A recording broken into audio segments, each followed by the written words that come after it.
Starting to look like AI is gonna be not so popular here anymore. Yeah, people think its gas price of 4.39 is bad. It will skyrocket past what it is in parts of Europe, which in Spain it's 650 a gallon USD. Jesus. Republicans have a data center problem in Texas. Houston, we have a problem. Texas, we have a problem. Wow. It's AI. Currently, there are more than 460 of the facilities across the Lone Star State. No, AI is getting super, super, super unpopular super quick. This bubble's gonna burst like a motherfucker. And construction showing no signs of slowing down. Now, even lifelong GOP voters are fighting against data center expansion as more and more are being proposed in deep red rural counties. Especially in Texas, where they have a water shortage problem, like data centers are going to ruin everybody's life. Let's bring in MS Now senior transportation reporter Josh Einiger. Josh, you were just in Texas and spoke to several residents there about this issue.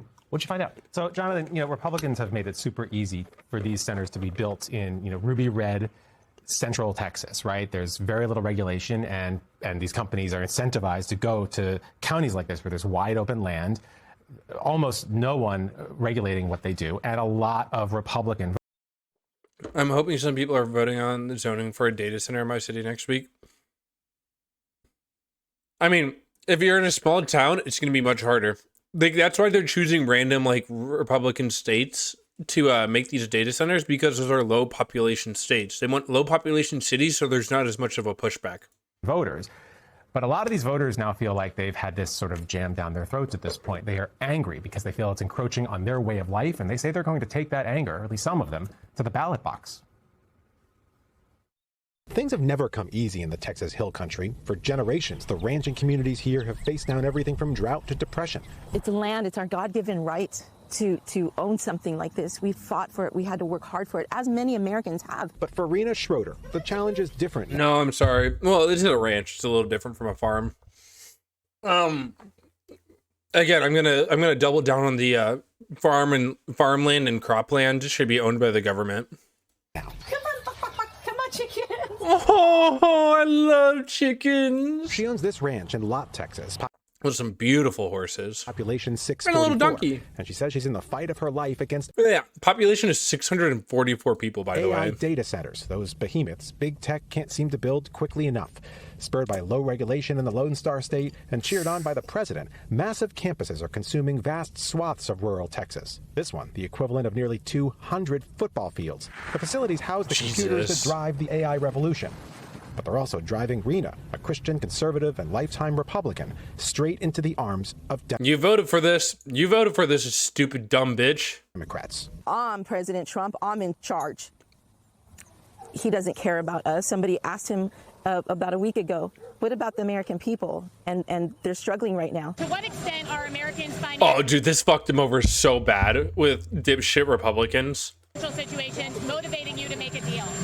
Not even a little bit. He did not care. I couldn't even watch that.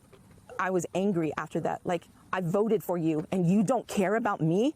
Last year, the president signed Never has, idiot. an executive order reducing regulation of data center construction across the country. Behind Virginia, Texas now has the... And you should call these people morons. They voted for the destruction of this country and the death of many people. And they should feel responsible for it. They should feel overwhelming responsibility and guilt for what they've done. The most, almost 500 already in business, with nearly 100. Come vote for us. You should feel guilty for the harm you've done to this planet. But we want you in our tent. There is a better way. You can choose it now. You still have to carry that guilt. You have to work it the fuck off. 150 more under development, and nationwide more than 40. Yeah, this is an issue with Gavin Newsom. 287 data centers. Gavin Newsom loves AI. Red states have a lot of them. Alabama, Jesus fucking Christ. 300 are already online. Outraged neighbors contending with skyrocketing utility bills as the centers overwhelm power grids and guzzle groundwater to feed cooling systems inside. And then there's the sound these places make when they're finally operational. Do you hear this? That low-level mechanical hum in the background? That's the sound of massive fans they use to keep the computers inside cool. At this facility, that low... Do you hear this? Sorry, I didn't mean to do that. I was trying to pause it. One thumb drive. Data AI center employees, please, destroy these places. Destroy these places. you go to prison for a few years, but you saved humanity. And then once the next president's come in office, ask for a pardon. Please. That low-level mechanical hum in the background, that's the sound of massive fans they use to keep the computers inside cool. At this facility, about an hour outside of Fort Worth, when you look at it from above, you can see they've installed soundproof walls in response to community complaints about the noise. But a quarter mile away, Cheryl Shadden says the noise is as loud as ever. It's like living on the edge of Niagara Falls, or you're on a runway next to a jet that's taking off, but this jet doesn't take off. Morning, noon, night, she even hears it in her bedroom. Jesus, man. And it's changed everything about how she lives her life, including her politics. Red or blue, if you vote against data centers, we vote for you. A lifelong conservative, she's so angry, she refuses to vote for Trump-backed Attorney General. That's what happens, bitch, when you vote for Trump. He said he was going to do this. I have zero fucking sympathy for these people because he explicitly said he was going to do this. Ken Paxton, who clinched the GOP nomination for Senate Tuesday. Instead, she's Ken Paxton's got no fucking shot, man. all in for James Tallarico. Yeah. A Democrat seeking to flip a seat controlled by Republicans since 1993. You're willing at this point to forego basically every conservative issue and let the Senate fall into the hands of Democrats if that's what it takes to kill data centers. Yep. My entire community is going to break rank. Everybody. Oh, that's good news to hear. That is good news to hear. All of us. We've had enough. Breaking rank and coming together. I voted for Trump. At the time, it seemed to be the right thing to do. Back at Rena's Ranch and Lot, longtime Republicans are even canvassing for Democrats like Clayton Tucker, who's running for Agriculture Commissioner. Clayton Tucker would be a good vote. Standing up for Texans. It's not surrendering our Texas, our way of life. We love Clayton Tucker. Dude, he's such a cowboy. To these few corporations to make all the money in the world. No one thinks it'll be easy for Democrats to win statewide in Texas, but through the droning noise of the data centers, listen carefully. Data centers in the Iranian war fucked Republicans so hard. And this is why we can't have Gavin Newsom in office, because he's pro fucking data center. These Republican voters are sending a message about their land and their anger and their willingness to cross party lines to protect their way of life. Our data center is going to flip this Senate seat. Absolutely, yes, 100%. We didn't hear back from the organization that basically lobbies for the tech companies behind these facilities, but there is a sign that they're getting the message. The president recently gathering tech CEOs to sign a pledge that they're going to generate their own power. And Jonathan and Pablo, there are now new developments that are coming online, all have a component of them that generates power. But there are almost 500 that are, on the grid, and people's rates have skyrocketed. Well, it's this reminder. I mean, it's hard to watch that and not think, well, the economy is now tethering itself to Silicon Valley and to the concept of AI. But there are costs that generally are hidden. And it turns out these are the people who have to see them head on and live right alongside them, which is politically, how could it not be destructive? And the irony is, in this sort of business-friendly climate in a state like Texas, that the people who vote for the politicians who create that climate are the ones who are now being targeted by all of this and who are now really, really mad. So, does this have an impact politically in November? I mean, obviously, these are a few people and who knows, but it's certainly something to pay attention to. Yeah, remember, we fucking hate data centers. Where is it? And Trump even is backing off of data centers a little bit because he knows how politically damaging it is. Companies. Okay, wait. I wanted to pull up a couple of these tweets. Oh my god. Oh, I wish I had this open in the last segment. Fuck, man, this is really funny. I just saw this tweet. So I've watched a few highlights of graduation speeches where this or that corporate leader will discuss artificial intelligence, AI, and be met with literal boos. Now, you can't boo me. I'm the Vice President of the United States. Wow, man. You can't boo me. I'm the Vice President. He's such a fucking weak ego. Holy shit.